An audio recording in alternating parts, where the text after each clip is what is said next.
حیض اس خون کو کہتے ہیں جو خواتین کو ہر ماہ مقررہ اوقات میں کسی سبب کے بغیر از خود آتا ہے، یعنی ایک فطری طریقہ ہے۔ نفاس وہ خون ہے جو عورت کے رحم سے بچے کی ولادت کے وقت اور اس کے بعد کم و بیش 40 روز تک خارج ہوتا ہے۔ یاد رہے کہ شریعت میں حیض اور نفاس کے احکام ایک جیسے ہیں۔ حیض کے دنوں کی تعداد مقرر نہیں، کسی ماہ کم کسی ماہ زیادہ دن ہو سکتے ہیں۔ اسی طرح مختلف لوگوں کی عادت مختلف ہو سکتی ہے۔ حضرت عائشہ رضی اللہ تعالی عنہا سے روایت ہے کہ نبی اکرم صلی اللہ علیہ وسلم نے فرمایا، جب حیض آئے تو نماز چھوڑ دو، اور جب ختم ہو جائے تو غسل کر لو اور نماز پڑھو۔ اسے نسائی نے روایت کیا ہے۔ حالت حیض میں عورت کا جسم اور کپڑے دونوں پاک ہوتے ہیں، یعنی جسم، اس میں کوئی بظاہر ناپاکی نہیں ہوتی۔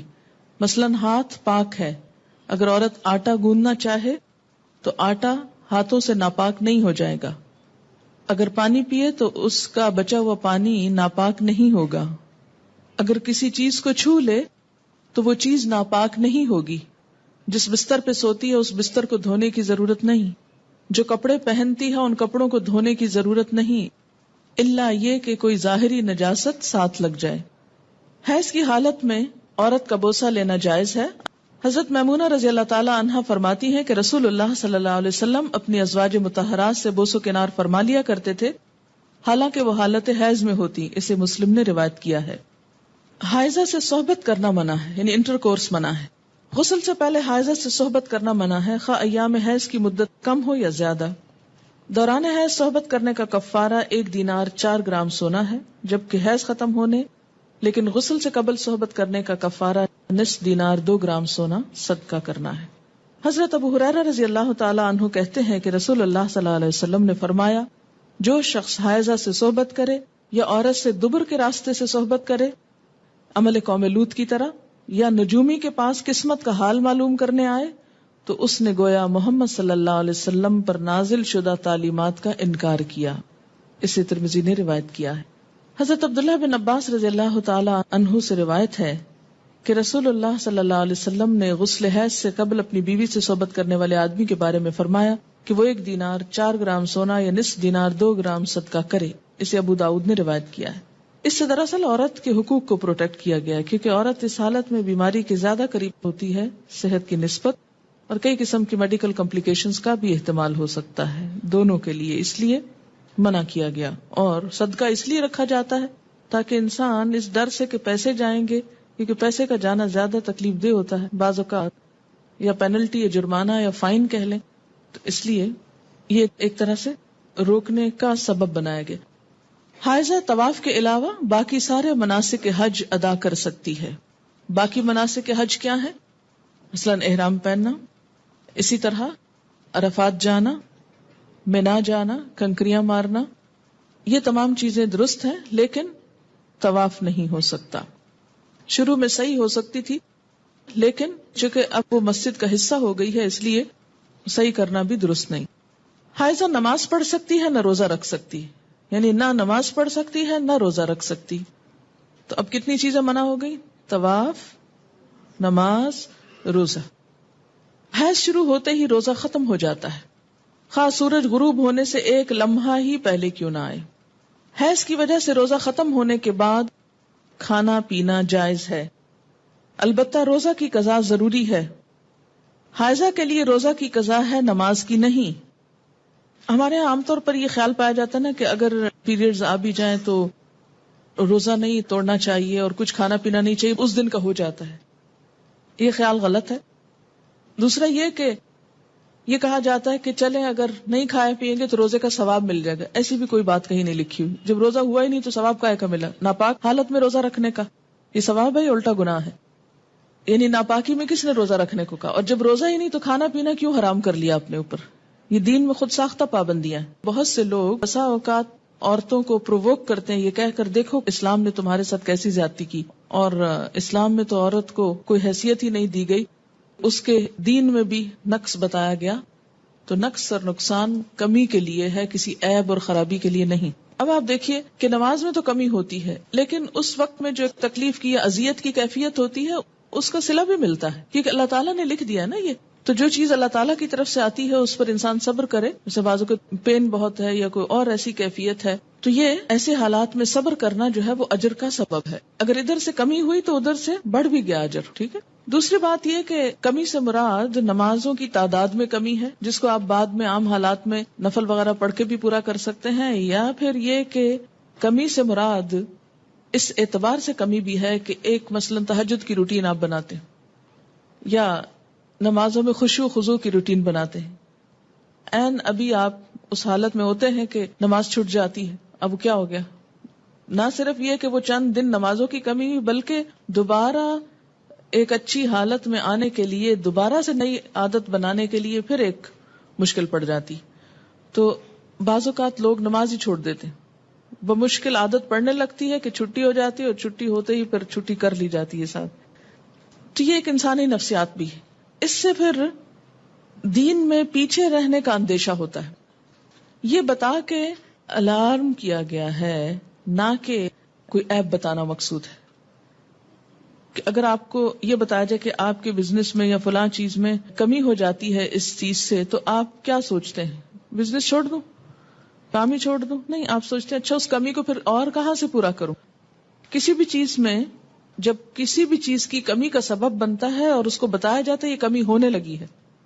مثلا اگر کسی کو بتایا جائے کہ مارکیٹ میں فلاں پروڈکٹ نہیں آ رہی ہے جس کی وجہ سے فلاں کی سیل پر اثر پڑ جائے گا اور ایک دم کمی ہوگی، بزنس ڈاؤن ہوگا، تو انسان مایوس ہو کے بیٹھ نہیں جاتا، بلکہ کچھ اور سٹرگل شروع کرتا ہے کہ کسی اور طریقے سے کمی پوری کی جائے.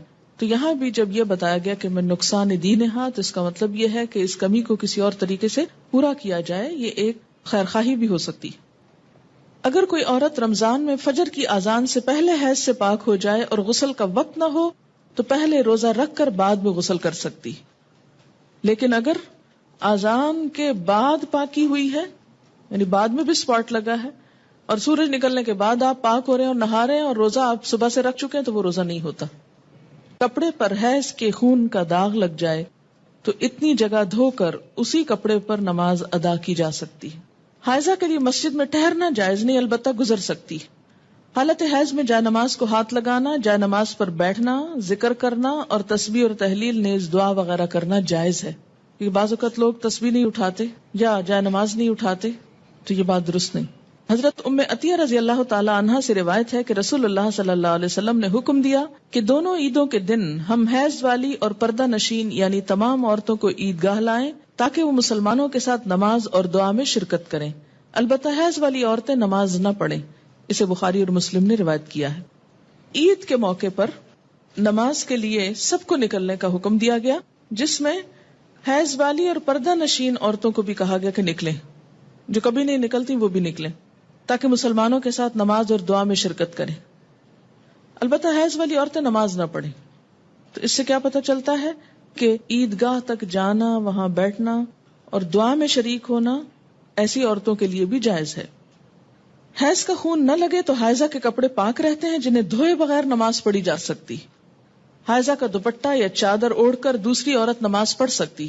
حیض سے پاکیزگی حاصل کرنے کے بعد اگر خاکی یعنی براؤن یا زرد یعنی یلوش پانی خارج ہو تو دوبارہ غسل کرنے کی ضرورت نہیں. حیض سے پاکیزگی حاصل کرنے کے لیے بیجا عجلت اور بیجا تاخیر دونوں سے کام نہیں لینا چاہیے. بیجا عجلت کا کیا مطلب ہے کہ انڈیو جلدی، یعنی ہے کب پاک ہوں گی، کہیں نماز نہ چلی جائے، کہیں روزہ نہ چلا جائے. اچھا نہا لی، پھر دیکھا کہ ابھی تو نہیں پاک ہوئے، پھر نماز چھوڑ دی، پھر روزہ توڑ دیا، پھر نہا لیے. تو یہ کھیل نہیں بنانا چاہیے اس کو. اسی طرح بیجا تاخیر کے پاک بھی ہو چکے ہیں لیکن نہا ہی نہیں رہے، محض سستی کے مارے کہ اچھا ایک دو نمازیں اور چھوڑ لیں، آرام کر لیں، تو ایسا نہیں کرنا چاہیے. غسل حیض میں تاخیر ہونے پر قضا نمازیں ادا کرنا چاہیے. یعنی اگر کسی وجہ سے پانی ختم ہے، پانی نہیں ہے، یا کئی سفر کی حالت میں ہے کہ ٹائم پہ نہیں پہنچے آپ کہ نہا سکیں، یا کوئی وجہ بن گئی، یعنی جان بوجھ کے نہیں ہو گیا ایسے، تو پھر کیا ہے، جب نہا چکے تو پچھلی نماز لوٹائیں. مستحاضہ حسب عادت ایام حیض کے بعد غسل کر کے نماز پڑھیں. مستحاضہ کون ہوتی؟ حیض کے علاوہ جو بلیڈنگ ہوتی ہے بیماری کے طور پر، وہ استحاضہ کہلاتی ہے. یعنی سارا مہینہ سپاٹنگ ہوتی رہتی ہے. تو اس میں کیا ہے کہ جو حیض کے ایام ہیں جن میں بلیڈنگ فرق ہو جاتی ہے، مثلا تھکنس ہے یا اس کی اور علامات معلوم ہوتی ہیں، یا اس بیماری کے شروع ہونے سے پہلے ایام حیض کی جو ڈیٹس تھی یا جو عادت تھی اس کے مطابق نہا لے اور باقی دنوں میں نماز پڑھتی رہے خواہ سپاٹنگ ہوتی ہے۔ حضرت عبداللہ بن عباس فرماتے ہیں کہ مستحاضہ غسل کر کے نماز پڑھے خواہ ان کی ایک گھڑی باقی ہو، مثلاً سورج غروب ہونے میں 5 منٹ ہے اور اب وہ نہا کر نکلی تو پڑھے اثر۔ جب عورت نماز ادا کر چکے تو پھر شوہر اپنی بیوی سے صحبت کر سکتا ہے کیونکہ نماز افضل ہے، اسے بخاری نے روایت کیا ہے۔ حائضہ پاکیزگی کی حالت میں جس نماز کے اول یا آخر وقت میں سے ایک مکمل رکعت ادا کرنے کا وقت پالے اس وقت کی قضا نماز اسے ادا کرنی چاہیے۔ مثلاً ظہر کی اذان ہو چکی، آدھا گھنٹہ گزر گیا، آپ نماز پڑھنے جا رہے تھے، پتہ چلا پیریڈز ہو گئے، اب نماز تو نہیں پڑھ سکتے، لیکن چونکہ وقت نماز کا داخل ہو چکا تھا اس لیے یہ نماز آپ کی ذمہ ہو گئی۔ اب جب آپ پاک ہوں گے تو یہ نماز دہرائیں گے۔ اور اسی طرح اگر عصر کا وقت مثلا ختم ہونے سے آدھا گھنٹہ پہلے پاکی حاصل کی، اب نہانے میں 20 منٹ لگ گئے، 10 منٹ باقی ہیں، اور جتنی دیر میں مصلی بچھایا مغرب کی نماز ہو گئی۔ بعض اوقات ایسا نا سردی ہوتی ہے، دروازے بند کرتے جائے نماز بچھاتے کرتے ٹائم ہو جاتا ہے، اتنے میں اذان ہوگی، اب مغرب پڑھ کے کیا کرے؟ عصر قضا پڑھے۔ حائضہ کو مسلسل قرآن پاک کی تلاوت کرنا منع ہے، البتہ ایک آیت توڑ کر پڑھ سکتی ہے، یعنی بیچ میں سانس لے سکتی ہے، اور یہ حدیث نہیں ہے، بہرحال ابراہیم نخعی کا قول ہے۔ حضرت ابراہیم نخعی کہتے ہیں کہ حائضہ قرآن مجید کی ایک آیت پڑھ لے تو کوئی حرج نہیں، اسے بخاری نے روایت کیا ہے۔ یعنی اس معاملے میں علماء اور فقہاء کے درمیان اختلاف ہے، بعض کہتے ہیں کہ آیت میں سانس لے لے بیچ میں، کٹھی نہ پڑھے، اور بعض یہ کہتے ہیں کہ اگر پڑھ لے تو حرج کوئی نہیں ہے، کیونکہ کسی صحیح حدیث میں منع نہیں کیا گیا۔ ایک روایت ملتی ہے مگر وہ ضعیف ہے۔ حائضہ قرآن مجید کو ہاتھ نہ لگائے، اگر پکڑنا ضروری ہے تو کپڑے سے پکڑنا چاہیے، یعنی عربک ٹیکسٹ جو ہے اس کو ٹچ نہیں کریں۔ شوہر کی اجازت سے حیض لانے یا حیض روکنے کی ادویات استعمال کرنا جائز ہے۔ دوران حیض بیوی کو طلاق دینا منع ہے،